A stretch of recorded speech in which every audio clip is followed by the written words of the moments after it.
자, 하나, 둘, 셋. 자, 수업 시작하겠습니다. 네. 안녕하세요. 자, 앉아 잘 보내시고요. 자, 날씨가 덥습니다. 잘 주무시나요? 못 자가지고, 해롱해롱해요. 한테 열대 때문에 요새는 잘 주무시고, 잘 먹고, 잘 싸고, 하여튼, 건강 관리가 제일 중요합니다. 자, 오늘은 이제 군법 4주차 수업인데, 자, 오늘, 국토법 4 끝내고, 그리고 도시개발법, 수용 방식까지 쭉 나가겠습니다. 자, 요약집은 66페이지. 일단, 간단하게 이론 정리부터 먼저 해보죠. 자, 저번 시간에는 이제 개발행위 허가제 봤고요. 자, 오늘은 개발행위 허가에 딸린 제도로서 이제 기반시설 연동제입니다. 자, 이 개발행위는 기반시설하고 연동한다. 연동이라는 게 묶을 연자에 움직일 동자, 묶여갖고 움직이죠. 저희 기반시설이 충분하면 개발행위도 할 수가 있고, 기반시설이 부족하면 개발도 못한다. 그래서 이 개발행위는 기반시설하고 연동하고요. 자, 여기 제도가 두 개 있습니다. 개발밀도 관리구역하고 기반시설 부담구역. 그래서 이 개발밀도 관리구역, 기반시설 부담구역, 일단 이 구역으로 끝난다고 이거 용도구역이다. 그러면 틀려요. 그래서 용도구역이 아니니까 이 도시군관리계획 결정으로 지정한다. 이러면 틀리죠. 다 허가권자, 이 개발행위 허가에서 파생되니까 허가권자, 특광사원수가 별도로 지정을 하고요. 개발밀도 관리구역은 기개발지, 이미 개발이 끝난 것. 이에 반해서 기반시설 부담구역은 신개발지, 새로 개발하는 것. 서로 정반대이기 때문에 하나의 토지의 개발밀도 관리구역, 기반시설 부담구역을 중복 지정한다. 이 중복 지정이 있을 수가 없죠. 자, 개발밀도 관리구역, 자, 여기부터 하나씩 간단히 보면, 자, 개발밀도 관리구역은 특광사원군수, 허가권자가 임의적으로 지정할 수가 있고요. 자, 지정하는 대상 기개발지니까 용도적으로 따지면 주거, 상업, 공업지입니다. 이 주상 공업지역. 자, 이거 도시지역 이러면 틀려요. 녹지지역은 해당 사업 없으니까 주상 공업지역에서 개발로 인해서 기반시설이 부족할 것으로 예상되는데 기반시설의 설치가 곤란한 지역. 자, 요게 키워드가 되죠. 기반시설 설치가 곤란한 지역을 대상으로 지정하고요. 자, 구체적인 지정 기준, 도로라든지 상수도, 하수도 또는 학교 이런 기반시설이 향후 2년 내 20% 이상 초과나 미달할 걸로 예상되는데 설치가 곤란. 그래서 구체적인 지정 기준에서는 숫자가 2년 20%입니다. 도로든 사하수도든 학교든 2년 내에 20% 이상 초과나 미달할 걸로 예상되는데 그 설치가 곤란한 곳에 지정할 수가 있고요. 개발밀도 관리구역 지정할 때는 도시계획위원회 심의 거쳐갖고 지정 고시합니다. 자, 여기서는 주민의 의견 청취가 없어요. 이게 재작년 30회 때 정답이죠. 이 개발밀도 관리구역은 주민 의견 청취 없이 바로 심의 거쳐갖고 지정하고요. 자, 지정하게 되면 효과입니다. 이 기반시설의 설치가 곤란하니까 이 기반시설을 필요로 하는 큰 건물 못 짓게 하죠. 건폐율 하고 용적률을 강화 적용한다. 자, 요거 완화 적용한다 이러면 틀려. 완화가 아니고 강화 적용. 줄여버린다. 그인데 여기 건폐율하고 용적률은 다 건물의 크기 제한합니다. 자, 건폐율은 건대, 건축면적 나누기 대지면적 곱하기 100. 저희 건폐율 줄여버리면 건축면적, 건물의 수평 크기가 줄어들고요. 용적률은 연대, 연면적 나누기 대지면적 곱하기 100. 그 용적률 줄여버리면 연면적이 줄어들죠. 그 연면적이 각층 바닥 면적 합계. 그래서 층수가 떨어진다. 입체 크기 제한하고요. 저희 건폐율하고 용적률을 강화 적용해서 큰 건물 못 짓게 하는데요.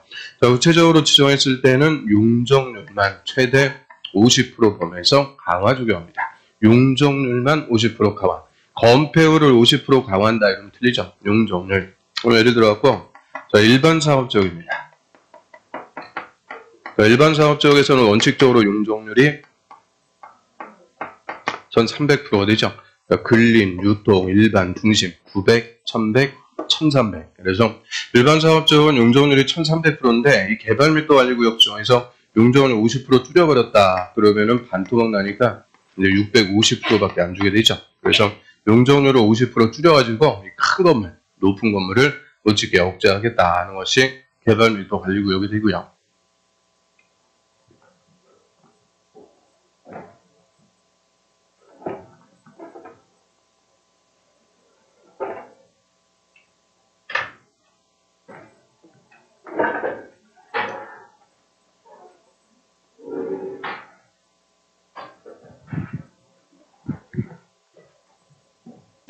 그 다음에 기반시설 부담구역, 자, 얘가 더 중요합니다. 그리고 기반시설 부담구역은 15회 이후부터 우리 시험에 한 번을 빠지지 않고 계속 물어보이죠. 그래서 기반시설 부담구역은 새로 개발하는 거, 신개발지가 대상이고요. 역시 지정권자는 특광지정권수, 허가권자가 지정하는데 이 기반시설 부담구역은 의무적으로 지정합니다. 의무적, 반드시 지정한다. 그래서 개발 및 관리구역은 임의적으로 지정할 수가 있는데 이 기반시설 부담구역은 의무적으로 지정. 그래서 이게 훨씬 더 중요한 거죠. 그럼 구체적인 지정 대상, 자 개발 및 관리구역 외의적. 그래서 서로 정반대니까 이 개발 및 관리구역과 기반시설 부담구역을 중복 지정한다. 있을 수가 없고요. 자, 이 새로 개발하니까 개발로 인해서 기반시설의 설치가 필요한 지역입니다. 필요. 그래서 키워드가 달라요. 개발 및 관리구역은 기반시설의 설치가 곤란. 기반시설 부담구역은 기반시설이 필요한 지역으로서 새로 개발되는 신개발지는 행위 제한이 완화된다 그러죠. 행위 제한이 강화된다 이러면 돼요. 완화되는 지역 또는 개발 행위가 집중되는 지역. 현재 개발이 집중되고 있다. 이 구체적인 지정 기준. 허가 건수가 재작년보다 작년에 20% 이상 증가. 그럼 개발 행위 허가 건수가 20% 이상 늘어났다. 이 말이 그 지역에 지금 개발이 집중적으로 벌어진다. 그 얘기고요. 또는 인구 증가율이 똑같은 특광수군에서 20% 이상 높은 것. 계속 아파트 지어갖고 주민들 유입되고 있다. 그 얘기죠. 그래서 허가 건수, 인구 증가율이 20% 이상. 그래서 이 구체적인 지정 기준에서 개발 및 관리구역도 2년 20%, 기반시설 부담구역도 20%. 다 구체적인 지정 기준은 20%가 되죠. 그런 이제 신개발지 이런데 의무적으로 기반시설 부담구역 지정하는데요. 저희 지정할 때 주민의 의견도 있습니다. 자, 요게 논점이죠.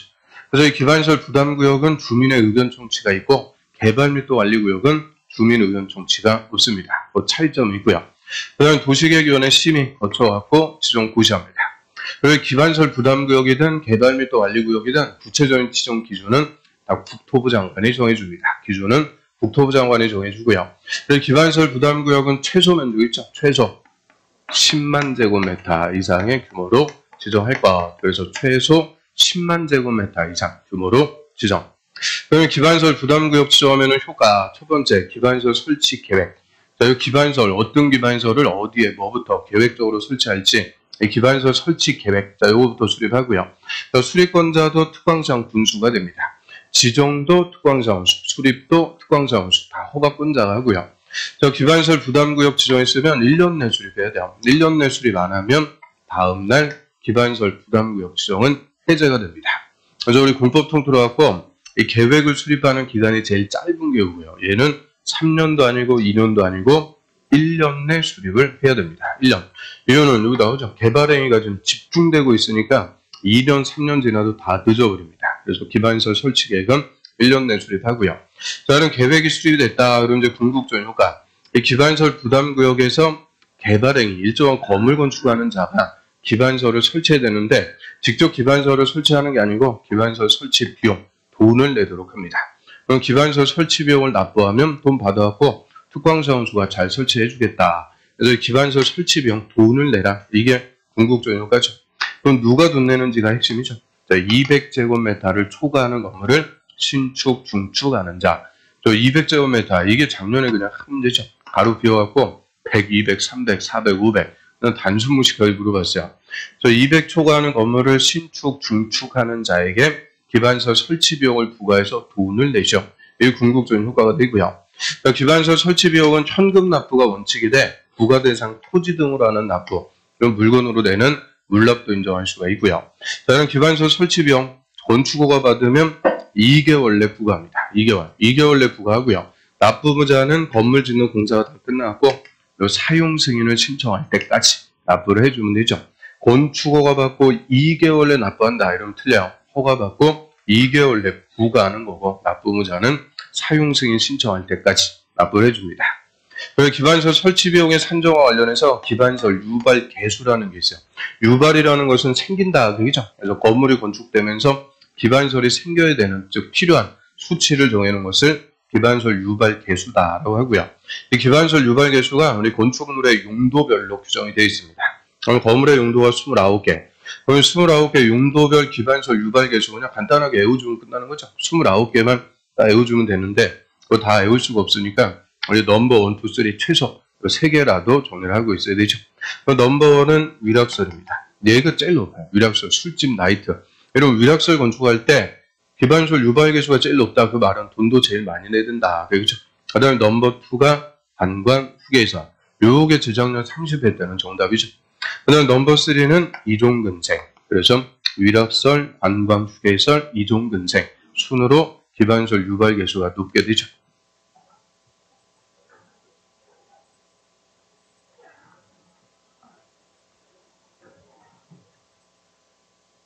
여기까지 간단하게 정리해봤고요. 자, 문제 한번 보겠습니다. 17번부터.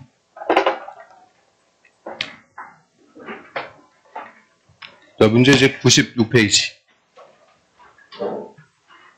자, 17번에 개발 및 또 관리구역에 관해서 틀린 것은 1번의 지정권자는 특광자, 분수, 허가권자가 지정하고요. 자, 1번의 개발 및 또 관리구역은 기반시설의 설치가 용이한 지역이다. 용이가 아니고 용이라는 말은 들어본 적도 없죠. 곤란한 지역을 대상으로 범폐율 용적률을 강화 적용하기 위해서 지정합니다. 2번이 틀렸고요.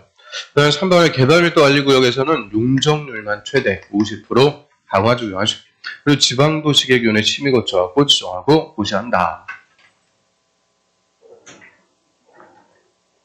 옆에 그 18번 문제 한번 보죠. 30페이지 지정률 문제인데요. 시장원 수가 주민의 의견을 들어야 되는 경우로 명시되어 있지 않은 것을 1번에 광역도시계획 수립할 때 광역도시계획 수립하려면 공청회를 개최해서 주민과 전문가 의견 듣습니다. 또 성장관리계획구역을 지정한다. 이 성장관리계획구역 지정할 때도 공고 열람시켜갖고 주민의 의견 다 듣게 되죠. 그다음에 3번에 시범도시 사업계획 그거 몰라요. 그러니까 4번 기반시설 부담구역 지정할 때도 주민의 의견 다 들어갖고 심의 거쳐갖고 지정하고요. 그다음 5번에 개발 및 또 관리구역. 그럼 꼭 이제 2개가 남는 거죠. 그러니까 3개는 제껴주고 2개. 그러니까 3번 시범도시 사업계획, 5번 개발 및 또 관리구역 2개가 남았는데 항상 이제 갈림길이죠. 선택의 갈림길. 3개가 지워지고 2개 중에서 하나는 못 본 거고 하나는 본 거다. 그럼 본 거에서 답이 나올 확률이 훨씬 더 높습니다. 이유는 못 본 거에서 답 주면은 난이도 상이에요, 상. 그럼 40문제 중에서 난이도 상인 거는 10문제 정도 돼요. 그래서 나머지 다 우리가 배운 거에서 나오는 거니까 그 3번하고 5번 둘 중에서 뭐 3번 시범도시 사업계획 듣도보도 됐죠. 이런 게 중요한 게 아니고 5번 개발 및 또 관리구역. 개발 및 또 관리구역 지정할 때는 주민의 의견 정치가 없다. 5번이 정답. 그다음 19번으로 하겠습니다. 개발 및 또 관리구역에 관해서 옳은 것은 1번에 용적률의 최대한도가 1100%인 상업지역이고 그럼 1100%인 상업지역이 어디예요? 근린, 유통상업지역이죠. 유통상업지역. 상업지역에서 저 개발 및 또 관리구역으로 지정되면 50% 강화니까 550%까지 용적률 강화 적용한다. 맞고요. 반토막 내는 거죠. 그다음 이번에 개발 및 또 관리구역에서는 기반시설의 변화가 있으면 이를 즉시 검토해서 해제 등의 필요한 조치를 취해야 된다. 자, 무슨 파수꾼 세워두는 것도 아니고 즉각 검토할 수가 없죠. 주기적으로 검토합니다. 주기적. 자, 67페이지 요약집. 67페이지 쭉 내려오시면 맨 밑에 그 박스에서 2번입니다. 박스 2번. 개발 및 또 관리구역의 기반시설의 변화를 주기적으로 검토한다. 주기적으로 검토해서 그 용적률의 강화나 완화, 해제 같은 필요한 조치를 취하도록 합니다. 그다음에 3번에 개발 및 또 관리구역의 명칭 변경에 대해서는 지방도시계획위원회 심의를 거칠 필요가 없다. 아니고 심의 다 거쳐야죠. 그 개발 및 또 관리구역을 지정하든 변경하든 명칭, 범위, 검표율, 용적률 강화범 이런 것들 다 심의 거쳐갖고 지정 변경합니다. 또 4번에 국토부 장관 시도지사는 계획관리지역에서 개발 및 또 관리구역을 도시군관리계획으로 결정할 수 있다. 다 들렸죠? 국토부 장관 시도지사는 지정권자가 아니고요. 그 다음에 계획관리지역에서 지정할 수가 없죠. 개발 및 또 관리구역은 주거, 상업, 공업지역에서 지정할 수 있고 도시군관리계획 결정을 한다.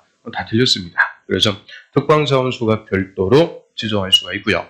또 이번에 향후 3년이 아니고 2년 내 학생 수가 학교 수용 능력 20% 이상 초과할 걸로 예상되는 지역에 구체적으로 지정할 수가 있고요.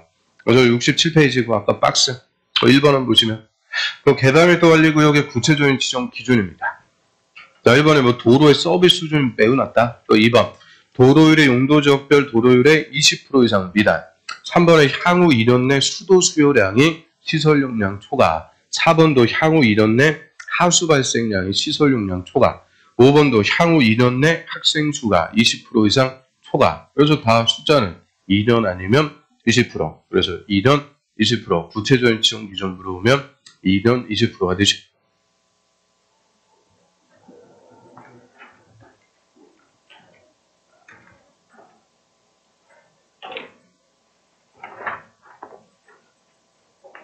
그 다음 20번 문제 보겠습니다. 자, 개발 및 관리구역과 기반시설 부담구역에 관해서 옳은 것을. 자, 이번에 개발 및 관리구역에서는 건폐율이나 용적률을 강화 또는 완화 적용할 수 있다. 완화 적용은 없습니다. 얘는 기반시설 설치가 안 되니까 큰 건물 못 짓게 건폐율이나 용적률을 강화 적용할 수가 있죠.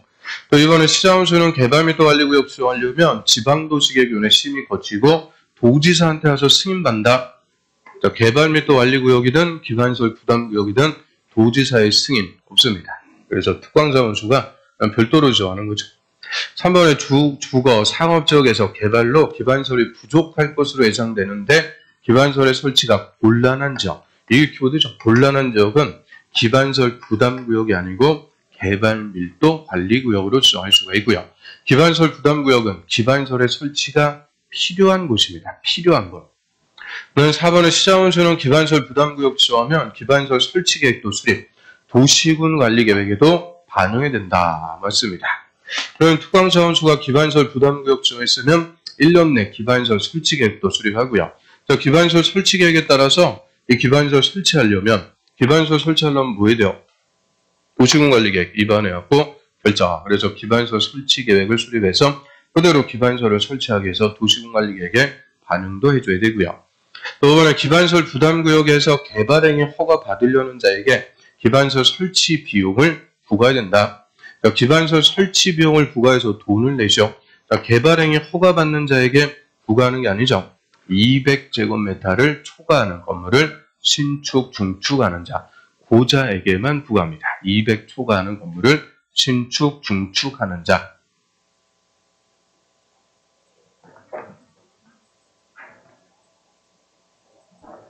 그 다음 21번, 그 21번은 뭐 선물 같은 문제고요. 그 밑에 22번.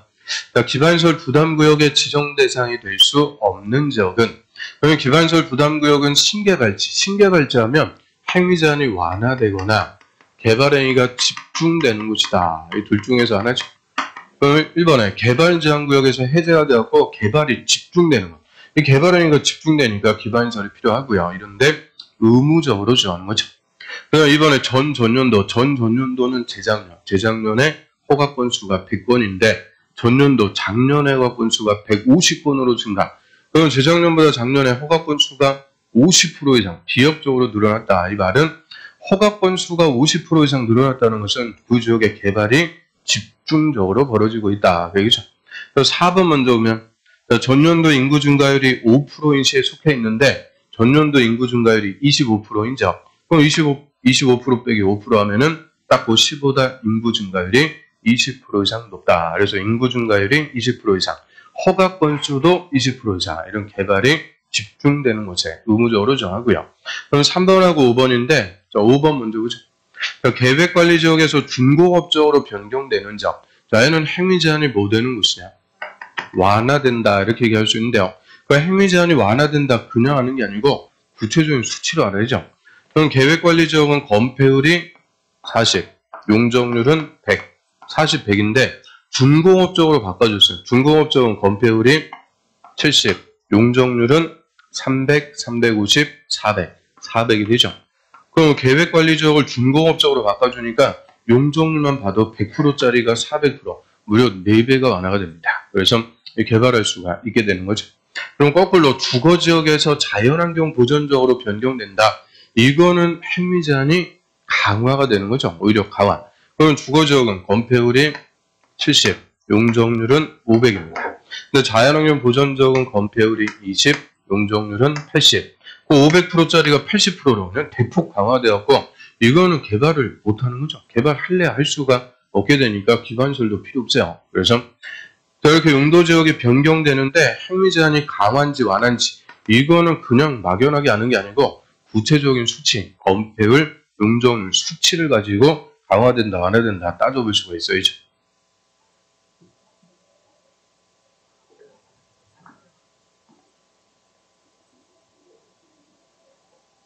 그 다음 23번 보겠습니다.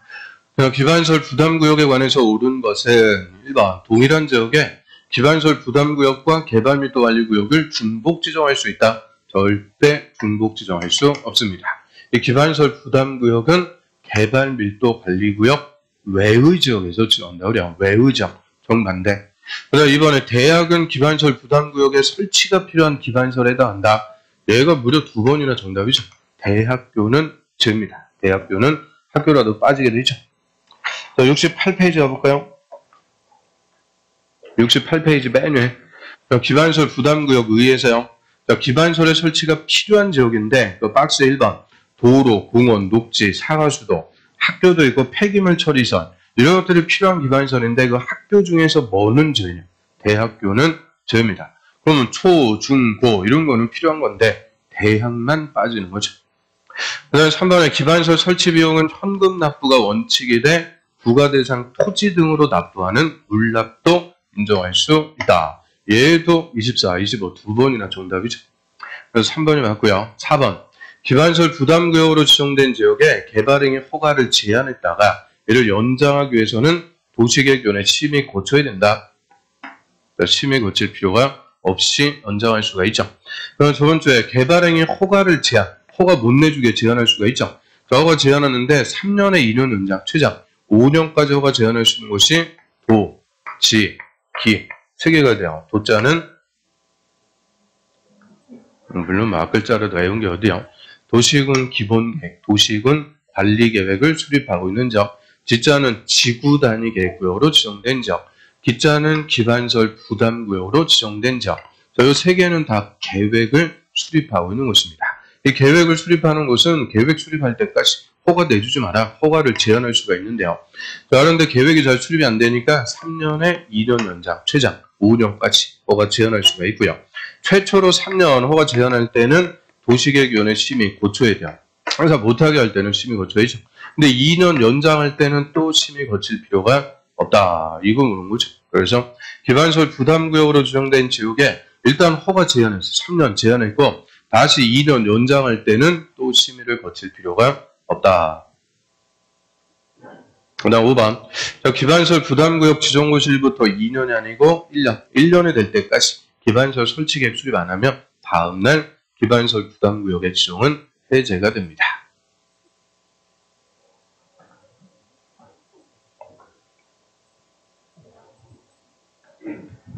그 다음 그 밑에 24번 문제도 한번 보죠. 30회 기출문제인데요. 기반시설 부담구역에 관해서 틀린 것은 그 광역시, 인천광역시 같은 광역시 줬으니까 1번. 기반시설 부담구역이 지정이 되면 광역시장은 기반시설 설치 계획을 수립해서 이를 도시군관리계획에 반영해야 된다. 맞습니다. 광역시에서는 기반시설 부담구역 누가 지정해요? 광역시장. 설치 계획도 광역시장이 수립해서 그 기반시설 설치하기 위해서 도시군관리계획 위반해야죠. 그 다음 이번에 기반시설 부담구역의 지정은 그 지방도시계획위원회 심의 대상이다. 즉 심의 거쳐갖고 지정한다. 맞고요. 3번에 광역시장은 법령의 개정으로 행위 제한이 완화되는 지역에 기반시설 부담구역을 지정할 수 없다가 아니고 있다 그래도 틀리죠. 지정해야 된다. 지정해야 된다. 행위 제한이 완화되는 곳은 의무적으로 지정해야 됩니다. 그 다음 4번에 지구단위 계획 수립하면 기반시설 설치 계획도 수립한 것으로 본다. 맞아요. 그리고 지구단위 계획 수립하면은 기반시설 설치 계획도 의제. 왜요? 지구단위 계획 수립할 때 반드시 포함할 게 뭐예요? 기반시설, 행위제한 2개 반드시 포함. 그래서 이 지구단위 계획 수립할 때 기반시설에 관한 게 반드시 포함되니까 똑같은 거 기반시설 설치 계획도 수립할 필요가 없다. 그냥 의제가 되는 거죠. 그래서 69페이지 요약집.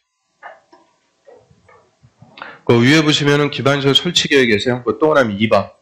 그러니까 지구 단위 계획을 수립하면 기반시설 설치 계획도 수립한 걸로 본다. 이유는 지구 단위 계획에 기반시설이 다 포함이 되니까 반드시 포함되니까 또 수립할 필요가 없죠. 의제가 되고요.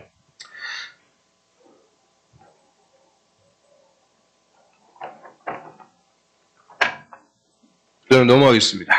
자, 25번. 자, 기반시설 부담구역에 관해서 다음 중 옳은 것은 1번에 개발로 인해서 기반시설이 부족할 것으로 예상되는 지역 중 기반시설의 설치가 곤란한 지역에 지정한다. 자, 곤란한 지역에 지정하는 것은 개발 밀도 관리구역. 기반시설 부담구역은 기반시설의 설치가 필요한 곳입니다. 필요. 이번에 용도지역 등이 변경돼서 행위 제한이 완화되는 곳은 의무적으로 기반시설 부담구역으로 지정해줘야 되고요. 3번에 기반시설 부담구역 지정할 때 주민의 의견 들을 필요가 없이가 아니고 주민 의견 듣고 심의 거쳐갖고 지정 고시합니다. 4번에 기반시설 부담구역은 최소 면적 30만이 아니고 10만 이상.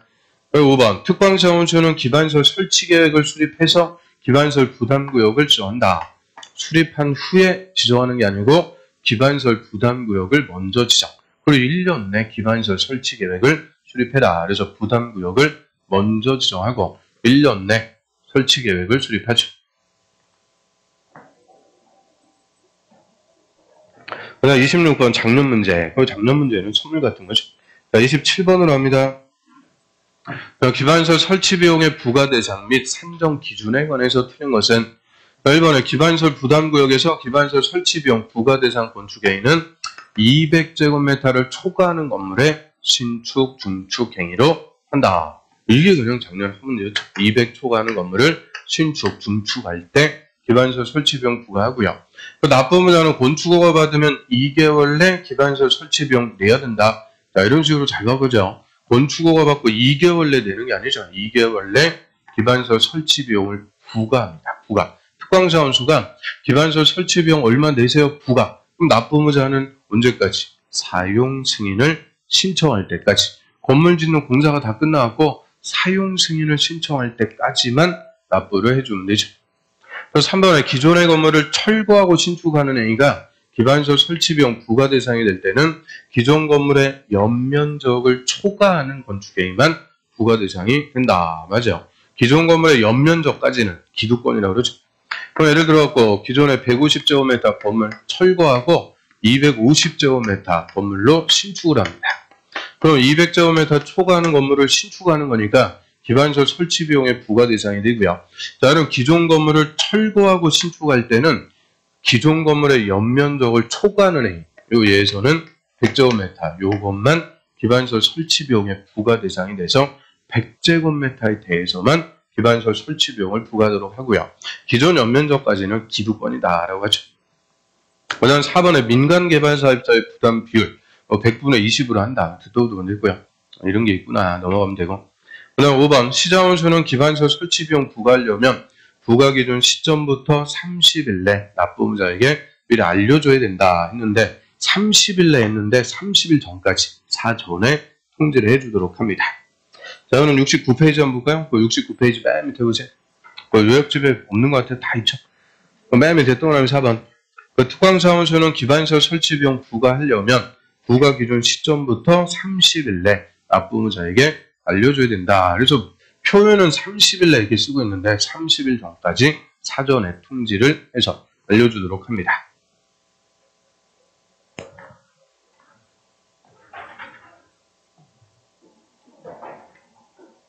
그 다음 그 밑에 28번도 한번 보죠. 그 28회 때 기출 문제인데요. 기반시설 부담구역에서 기반시설 설치 비용에 관해서 틀린 것을 1번 기반시설 설치 비용 산정할 때 기반시설 설치하는 데 필요한 용지비용, 땅값도 산입이 된다. 아니, 당연히 땅에다 설치해야 되니까 땅값 포함되고요. 그 다음에 2번 기반시설 설치 비용 납부할 때 물납을 인정할 수 있다. 맞고요. 물납할 수도 있고 3번 읽어보시고 4번 자, 의료시설과 교육연구시설의 기반시설 유발 개수는 같다.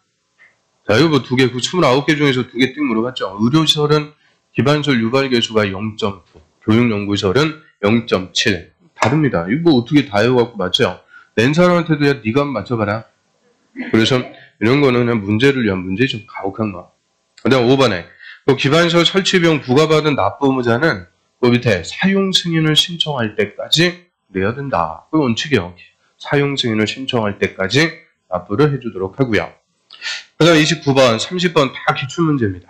그 기반시설 29번 한번 보면 기반시설 부담구역에서 기반시설 설치 비용 산정에 사용하는 유발 개수가 높은 것부터 나열한 것은 이게 25회 때 기출인데요. 그럼 기반시설 유발 개수가 제일 높은 게 위력선. 딱 나오죠. 위력선. 여기가 1번이고. 그 다음으로 높은 게 관광휴게선. 관광휴게선 안 나오고요. 세 번째로 높은 게 이종근생. 그래서 리을, 기읍. 이거 앞에 나온 거는 3번밖에 없으니까 두 개 말해도 3번 맞히는 거죠. 그 다음에 뭐 종교설은 1.4고 판매설은 1.3이고 이걸 어떻게 다 외울 거야. 그래서 최소 넘버 1, 2, 3라도 알아야 된다. 얘기죠.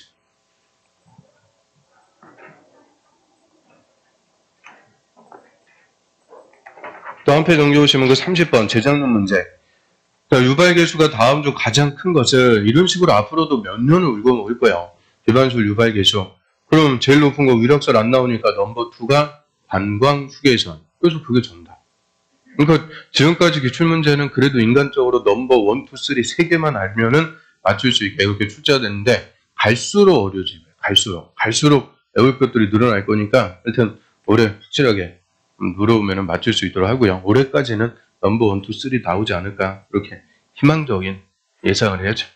그리고 5번에 이거 공장. 이 공장이 또 나왔는데 공장만 25개입니다. 공장만. 공장은 종류에 따라서 유발계수가 다 달라요. 우리 기본서 찾아보면 공장만 한 바닥 공장만. 그래서 국어 중에서 하나 띡 물어봤는데 그거 어떻게 다 외울 거예요. 그래서 이런 가혹한 문제죠. 이런 건.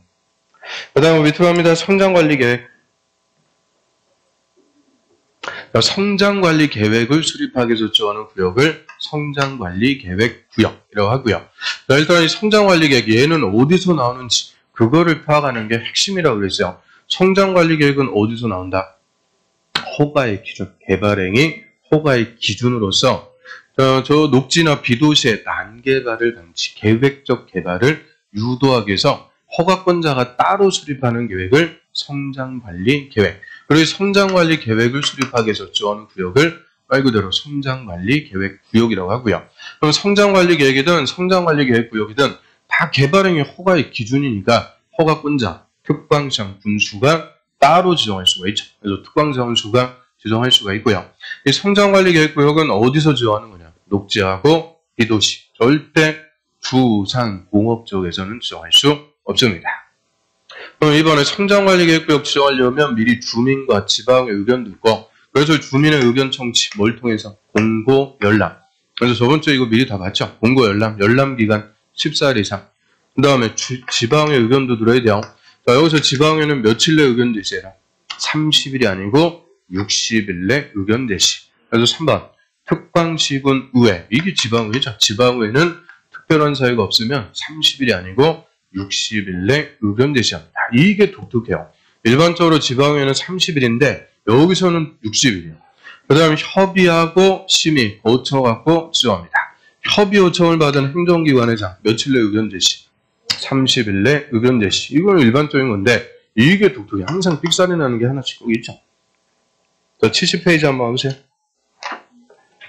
71페이지 맨 위에 지정 절차. 성장관리계획구역 지정할 때도 주민 의견 듣고 지방 의견 듣고 협의하고 심의. 그래서 주민의 의견 청취가 공고 열람. 저번 주에 우리 수정표 갖고 다 확인했어요.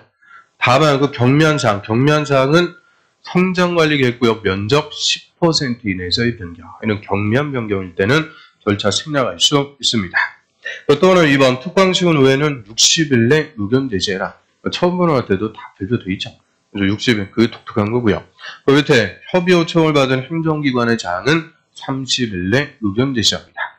그 다음에 4번에 다시 문제로 오셔서 성장관리계획구역에서 개발행위 또는 건물의 용도 변경하려면 성장관리계획에 맞게 된다. 즉 성장관리계획구역에서도 내 맘대로 개발 못해요. 무조건 성장관리계획이 정해준 대로만 개발하도록 함으로써 철저하게 통제하에 난개발을 방지하겠다. 대신 이런 성장관리계획에 맞게 할 때는 인센티브 주는 거죠. 엄폐율, 용적률, 행위 제한을 완화해주는 인센티브를 줍니다. 그 다음에 성장관리계획도 관리자 붙었으니까 한 번 수립 끝 아니고 5년마다 타당성 검토해서 계속 고쳐나가는 과정계획의 성격을 갖습니다. 그래서 5년마다 타당성 검토하는 과정계획, 우리 공법에 딱 5개 있다고 그랬죠. 그럼 기본자 들어가는 거 다 뒤주면 돼요. 기본자 들어가는 거 뭐 있어요? 도시군 기본, 정비 기본, 리모델링 기본. 그럼 관리자 들어가는 도시군 관리계획, 성장 관리계획 딱 5개만 5년마다 타당성 검토합니다. 그 다음 32번 성장관리계획구역 지정할 수 있는 대상에 해당하지 않는 것은 그럼 성장관리구역계획 지정 대상 아닌 거. 자, 앞에 뭐 어쩌고저쩌고 이런 게 중요한 게 아니고 뒤에 용도 지역의 핵심이죠. 그럼 성장관리계획구역은 녹관농자, 녹지관리, 농림, 자연환경, 부전 절대 주상공업 지역에서는 지정할 수 없다. 그래서 1번 바로 정답. 주거지역은 안 됩니다. 이게 29회 때는 기출문제예요. 그래서 주상공업 지역은 절대 지정할 수 없습니다. 그래서 70페이지고 맨 밑에 보시면은 박스 밑에 그 조그만 글씨로 다 써 있어요. 주거, 상업, 공업적, 주상공업적에서는 절대 지정할 수 없다.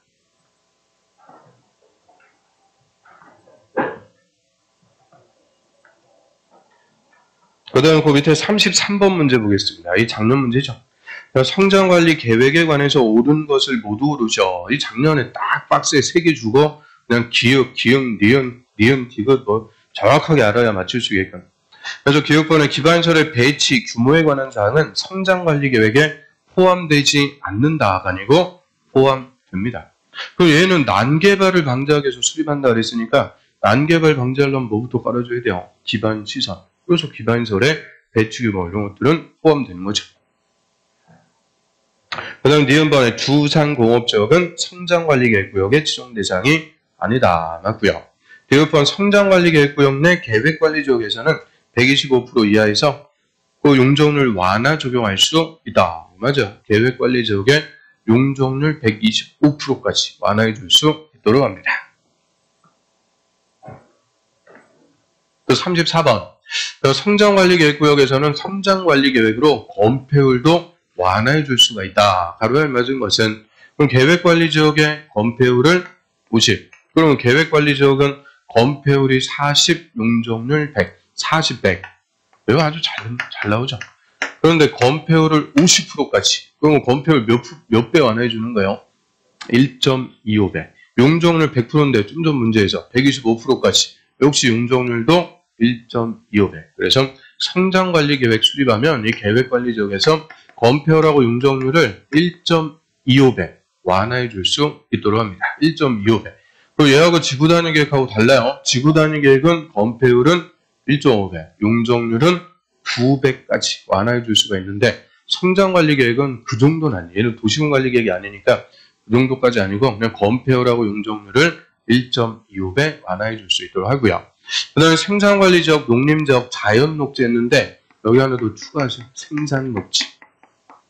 얘들 대통령 영의정하는 녹지지역 해갖고 종전에 자연녹지였는데 생산녹지가 더 추가됐어요. 그래서 생산관리, 농림, 자연녹지, 생산녹지. 얘들 다 원래 건폐율이 몇 프로짜리예요? 20%짜리인데 성장관리계획으로 30%까지 완화해 줄 수 있도록 합니다.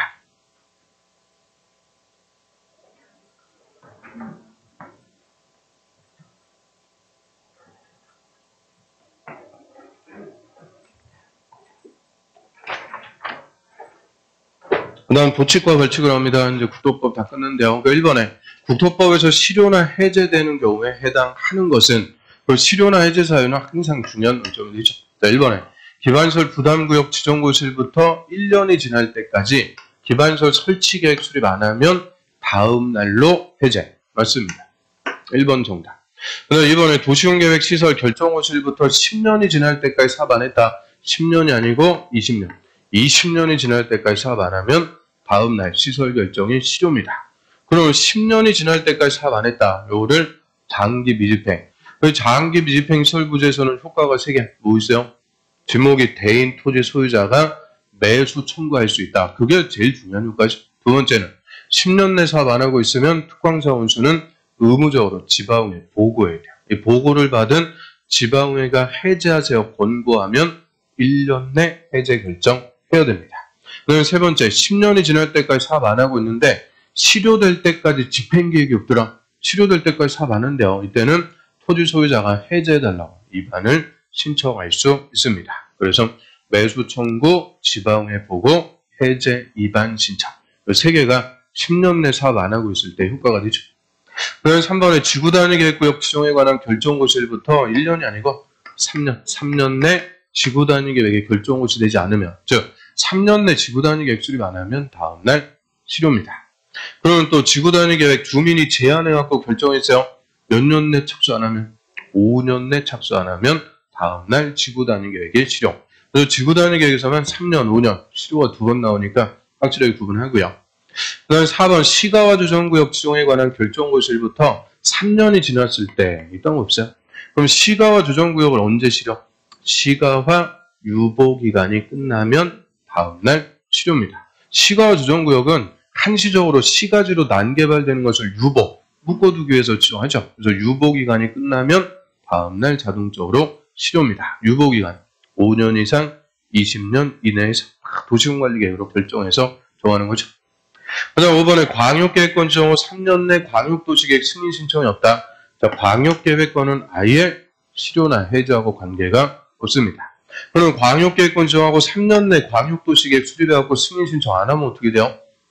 그럼 광역계획권을 지정한 자가 직접 수립합니다. 지정권자가 직접 수립. 그 다음에 실효사유 하나 더 번째. 실시계획이 실효되는 거고 좀 신경 써갖고 보라 그랬죠? 실시계획을 실효시켜갖고 사업 안 하는 걸로 확정합니다. 실시계획 실효. 장기 미집행 시설사업 시행자. 즉 시설결정고시일부터 10년 후에 실시계획에 인가를 받은 시행자가 실시계획 고시일부터 5년 내 재결 신청 안 하면 다음날 실시계획을 실효시켜갖고 사업 안 하는 걸로 확정하게 되죠.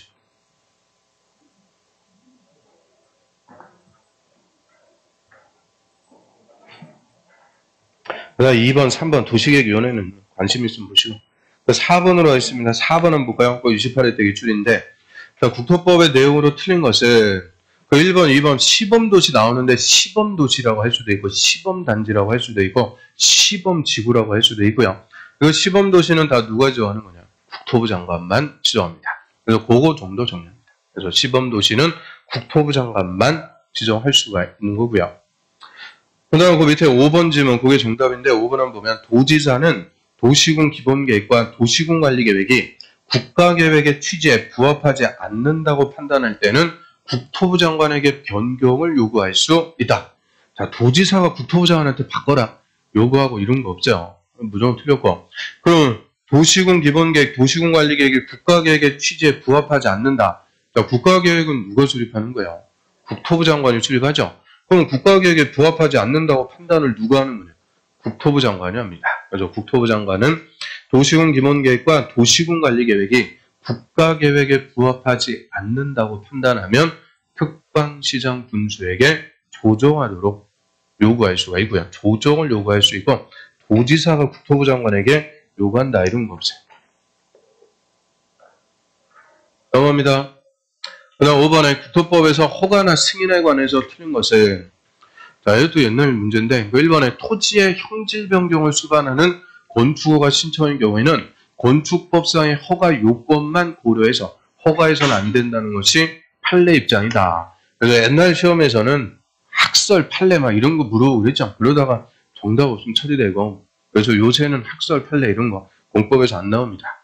철저하게 법조문만 물어봐도 다 틀리는데 판례까지 물어보고 그럴 이유가 없죠. 근데 요거 한번 따져보면 그럼 토지의 형질 변경을 수반한다. 형질 변경은 대표적인 우리 국토법의 개발행위 허가 대상입니다. 개발행위 허가 대상. 그럼 개발행위가 수반되는 건축허가 신청일 때는 건축법상의 건축 기준에 적합한지 그것도 따져야 되고 뭐도 따져야 돼요. 개발행위 허가 기준에 적합한지 그것도 다 심사해서 허가를 내줘야 된다. 그 얘기죠. 그래서 이 개발행위를 수반하는 건축허가 신청일 때는 건축법상의 기준만 고려하면 안 된다. 그 다음 2번. 자, 행정청인 시설사업 시행자는 도시군 계획에 관한 기초조사를 위해서 필요하면 허가 없이 타인 토지에 출입할 수 있다. 맞습니다. 행정청인 시행자는 출입만 할 때는 허가가 필요가 없어요. 며칠 전까지 통지해야 돼요? 7일 전까지 통지만 해주면 출입할 수가 있고요. 비행정청인 시행자일 때 7일 전 통지 플러스 허가. 비행정청인 시행자만 허가까지 받아야죠. 그 다음에 3번에 시도지사의 권한은 시군구청장한테 위임할 수 있고 여기까지 좋았어요. 시도지사의 권한을 시군구청장한테 위임할 수 있는데 이때 시도지사는 미리 국토부 장관한테 승인받을 필요는 없죠. 아니 자기의 권한을 하급행정처한테 위임하는데 승인받고 위임하는 게 아니고 보고만 해주면 돼요. 사후에 보고하도록 합니다. 그래서 4번에 대도시장이 지형도면 작성할 때는 도지사한테 승인 안 받아도 된다. 맞아요. 그럼 지형도면의 작성, 이거 어디서 나오는 거예요? 지형도면. 기억도 없는 거죠. 그래서 지형도면의 작성은 도시군 관리계. 도시군 관리계 결정한 것을 지형도에다 표시하고 우리한테 명확하게 보여주는 절차를 지형도면. 지형도면을 고시한 날부터 도시군 관리계 효력이 발생합니다. 그럼 지형도면의 작성은 누가 하는 거냐? 입안한 자가 합니다. 입안한 자. 입안한 자 원칙 특광사무소 예외 국토부 장관 도지사. 입안한 자가 결정이 있으면 그대로 지형도면으로 작성하고요. 그 입안권자 중에서 결정권이 없는 시장, 군수만 도지사한테 와서 승인받습니다. 그럼 대도시장은 결정권자니까 대도시장이 도지사한테 승인받는 거 없습니다. 그 다음 5번에 광역시장과 도지사가 공동으로 수립한 광역도시계획. 오늘 광역시장하고 도지사를 줄여갖고 뭐라고 그러면 돼요?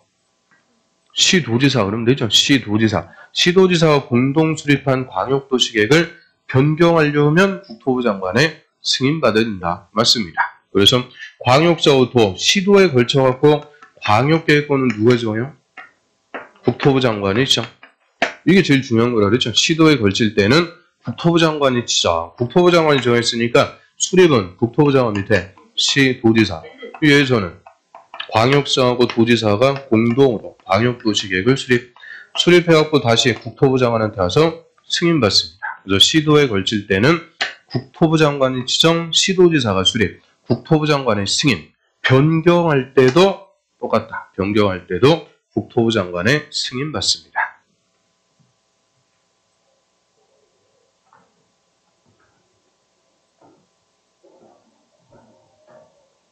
그 다음 그 밑에 6번. 국토법에서 토지 소유자가 불이익을 받았을 때 손실보상을 받을 수 있는 것은, 우리 국토법에 손실보상 규정하는 거는 딱 하나밖에 없어요. 그 대표적으로 1번 같은 거 주거지역이 녹지적으로 바뀌어갖고 땅값 떨어졌다. 여기에 대한 보상 일체 없습니다. 그래서 용도, 지역지구, 구역의 지정 등으로 인해서는 손실보상이 인정되지 않는다. 특히 용도지역 같은 거는 전 국토에 빠짐없이 다 지정한다고 그랬죠. 모든 토지 소유자한테 보상이 있을 수가 없어요. 그래서 딱 2번 그것만 보상 규정을 두고 있는 거죠. 시설사업의 시행을 위한 측량과 관련해서 행정청이 타인 토지에 출입하는 중에 토지 소유자에게 재산적인 불이익, 손실을 입혔다. 거기에 대해서는 손실보상 규정이 있죠. 이 보상 누가 해줘야 돼요? 행위자가 보상한다고 하면 안 된다고 그랬죠. 행위자가 행정청 또는 시설사업의 시행자가 보상해줘야 됩니다. 그래서 국토법에서 보상을 규정하고 있는 것은 딱 그것만 있어요. 그 다음에 옆에 7번하고 8번 시범도시 관심 있으면 보시고 넘어갑니다. 9번. 처분할 때 이 청문을 실시해야 되는 경우는 모두 몇 개냐?